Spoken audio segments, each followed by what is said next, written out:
For some, he was the ultimate statesman. For others, a highly controversial figure. But there's no doubt that Henry Kissinger shaped post-war U.S. and global history more than almost any person. Now the diplomat, politician, and Nobel Peace Prize winner has died. He passed away at his home in New England. He was 100 years old. For more on the death of Henry Kissinger, I'm now joined by Washington correspondent Benjamin Alvarez-Gruber. So Benjamin, tell us more about the reaction to the death of such a controversial figure in American history.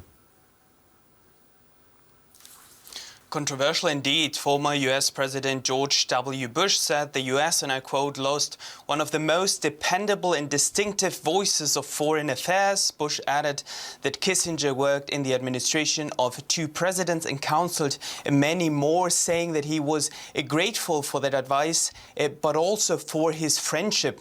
We are still waiting for other reactions from the White House, also from the State Department, but many others have reacted to his death of the ambitious, controversial, and without a doubt one of the most influential secretaries of state the United States has ever had.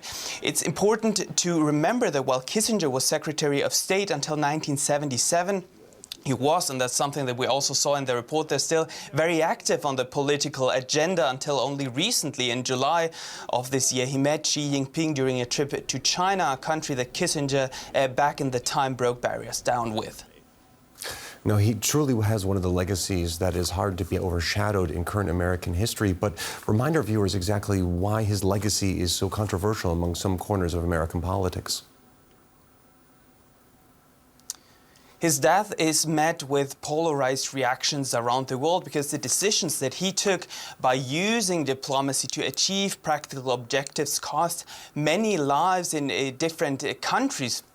So while some, especially here in the United States, see Kissinger as a political visionary, others call him a warmonger, go even further calling him a war criminal, because the decisions that he took cost also lives in Vietnam. If we look at Cambodia, if we look at neighboring Laos, also what the effects of this realpolitik that Kissinger always used to have this influence and also advance U.S. politics around the globe. But it's important also to remember the role that Henry Kissinger played by pressing President Nixon into overthrowing the democratically elected President Salvador Allende in Chile in 1973. And by doing so, he effectively enabled the rise of Chilean dictator Augusto Pinochet, whose government killed and tortured thousands of people.